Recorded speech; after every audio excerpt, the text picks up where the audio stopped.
ഓംലെറ്റിനു മുകളിൽ pepper powder ഇടുന്നത് എന്തുകൊണ്ട്? കുട്ടികൾക്കും മുതിർന്നവർക്കും ഒരുപോലെ ആരോഗ്യ ഗുണങ്ങൾ നൽകുന്ന പ്രോട്ടീൻ സമ്പുഷ്ടമായ ഒരു ഭക്ഷണമാണ് മുട്ട. ഇത് വിവിധ രീതികളിൽ സ്വാദിഷ്ടമായ വിഭവമായി തയ്യാറാക്കാനും കഴിയും. അതുപോലെ തന്നെയാണ് കറുത്ത പൊന്നായ കുരുമുളകിൻ്റെ കാര്യവും. ഇതിനും ധാരാളം ആരോഗ്യ ഗുണങ്ങളാണുള്ളത്. പല അസുഖങ്ങൾക്കുമുള്ള മരുന്നായും കുരുമുളക് ഉപയോഗിക്കാറുണ്ട്. മുട്ട കൊണ്ട് ബുൾസൈ ഉണ്ടാക്കുമ്പോഴും ഓംലെറ്റ് ഉണ്ടാക്കുമ്പോഴുമെല്ലാം കുരുമുളക് ചേർത്ത് കഴിക്കുകയെന്നത് നമുക്കെല്ലാവർക്കുമുള്ള ശീലമാണ്.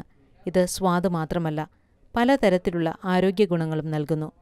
മുട്ടയിൽ കുരുമുളക് ചേർത്ത് കഴിക്കുമ്പോൾ നമുക്ക് ലഭിക്കുന്ന ആരോഗ്യ ഗുണങ്ങൾ എന്തെല്ലാമെന്ന് നോക്കാം.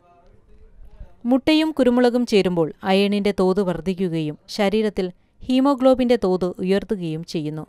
വിളർച്ചയുള്ള ആളുകൾക്ക് പറ്റിയ ഉത്തമമായ ഒരു മരുന്നാണിത്. അതുപോലെ ശരീരത്തിന് ഊർജം നൽകാനുള്ള മറ്റൊരു മാർഗമാണിത്.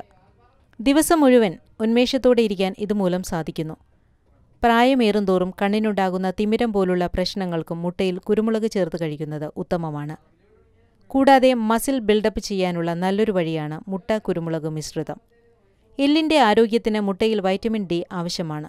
മുട്ടയും കുരുമുളകും ചേരുമ്പോൾ ശരീരത്തിന് കാൽസ്യം ആഗിരണം ചെയ്യാനുള്ള കഴിവ് വർദ്ധിക്കുകയും ഇത് എല്ലിൻ്റെ ആരോഗ്യത്തിന് ഗുണകരമാകുകയും ചെയ്യുന്നു. അതുപോലെ തലച്ചോറിൻ്റെ ആരോഗ്യത്തിനും ഇത് ഏറെ ഗുണകരമാണ്. മുട്ടയിലടങ്ങിയിട്ടുള്ള കൊളീൻ ഓർമ്മശക്തി വർദ്ധിപ്പിക്കാൻ സഹായിക്കുന്നു. കൂടാതെ ശരീരത്തിലെ കൊഴുപ്പ് ഒഴിവാക്കാനുള്ള നല്ലൊരു വഴി കൂടിയാണിത്. ഇത് കഴിക്കുന്നത് മൂലം തടി കുറയുകയും ശരീരത്തിൻ്റെ അപചയ പ്രക്രിയ വർദ്ധിക്കുകയും ചെയ്യുന്നു.